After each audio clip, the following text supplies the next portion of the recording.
Hello there. In this video, I'll be showing you how I painted up this mini owl piece. This simple but stunning vignette was fun to paint and quite easy to put together.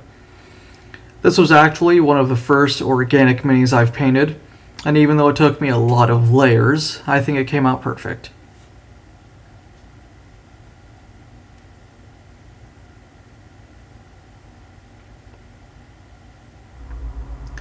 I got this model from Underguard Miniatures on Etsy, which I'll have linked down below. This kit comes with the owl, the tree, and display stand. There's also a Harry Potter sorting hat, but I didn't use it here. The pieces can also be printed in multiple sizes. The pieces need a base coat for further paint to stick to, as well as to cover up any areas I might miss while I'm hand painting. I went ahead and attached clips to the parts for more coverage.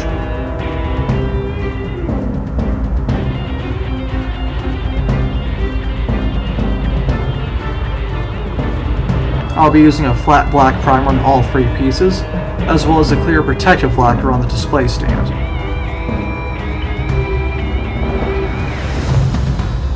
I got these sprayed up, and after letting them dry, I realized I actually didn't know what owl this was. I decided the closest species was the Eurasian eagle owl, based on the little guy's fat body and his giant ear tufts. Fun fact, those ear tufts aren't actually ears, but just groups of feathers to help mimic ears or horns, and they do convey emotions. I'll be painting them up using the paints shown here. I start by applying a base coat of simple brown all over. This does the same job that the black paint did earlier. It won't be the main color of the owl, but in case you miss any paint, it will look a little bit more natural. I then start dry brushing with tan paint, focusing more on the underbelly, wings, tail, and back, in a top-down motion. I let that build up until it covers most of the owl, but still letting some of that undercoat show through.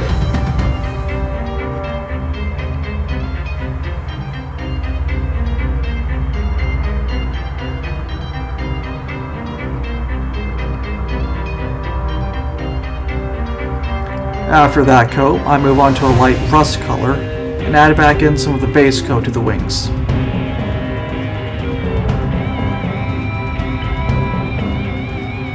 I take a finer, more detailed brush and I add in some streaks of dark brown to the chest, tail, head, and wings.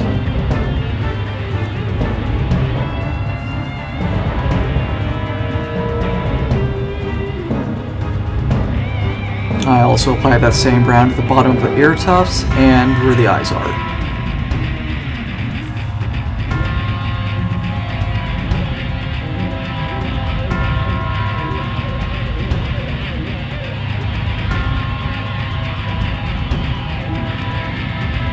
I go back to a rust color and apply that to the wings, and I follow that with a light tan to the wingtips, tail, and feet, and neck to simulate softer, more fuzzier feathers.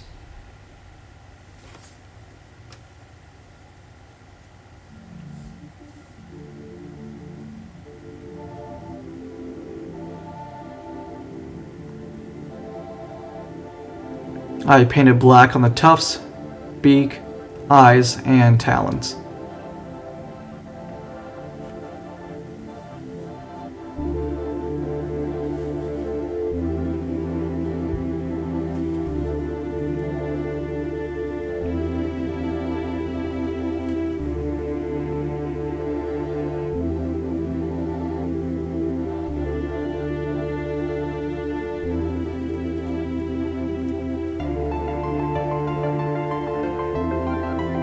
I carefully add an orange paint to the eyes, starting at the center and working outwards, leaving a black border.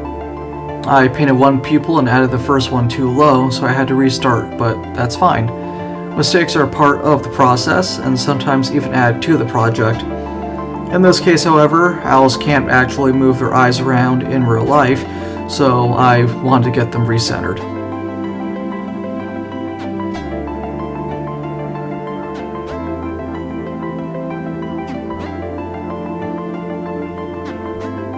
After touching up the eyes a bit, we can call the owl complete.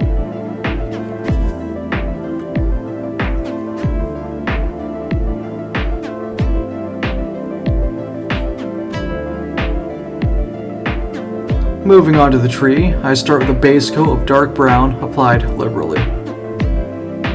I then do a tan on the exposed part of the trunk.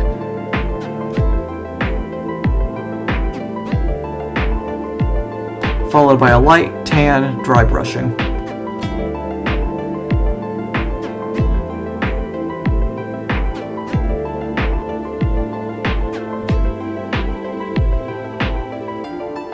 I then followed all of that up with a light black wash after everything is dried.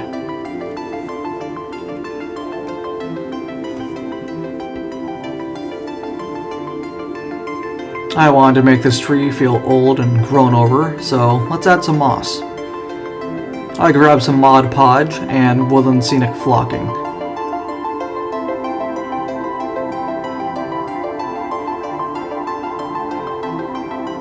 I apply some of the Mod Podge using a piece of foam brush.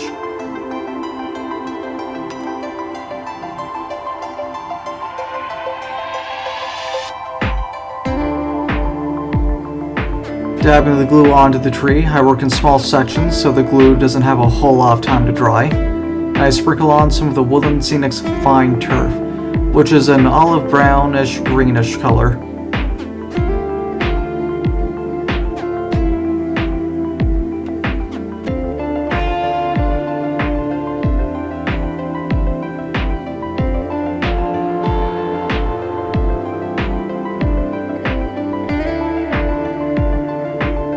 I repeat the process with a mix of the fine turf and some normal green blended turf as well. And be sure to save some of the droppings here, this way you can use them on future projects.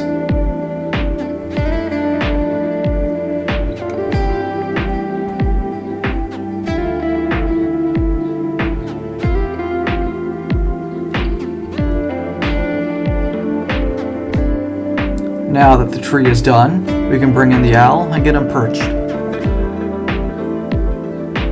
Normally I would use super glue, but for something stronger, let's use E6000. This stuff is basically super glue, and I only applied a little bit to the owl, and after a few seconds he was firmly stuck to the branch.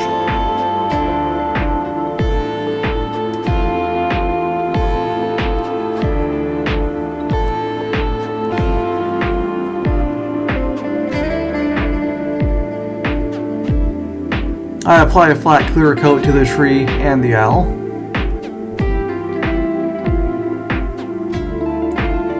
And when it dried, it had this kind of glossy look when you hold it under a light.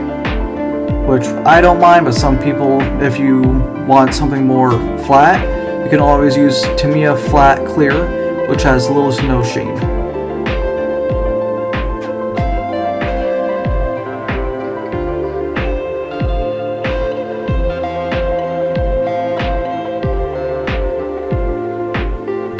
The last step is to attach the tree to the base. Using that same material from before, the E6000, I apply a little to the tree, and after getting it nice and centered, we are left with a stunning piece.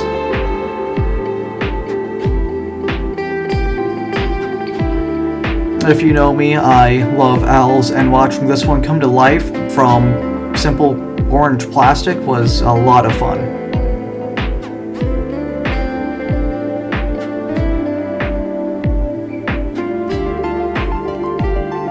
Please like and subscribe to support my work. Let me know what you'd like to see next, and visit my Instagram to see more content like this. Thank you all for watching, and I'll see you in the next video. Bye-bye.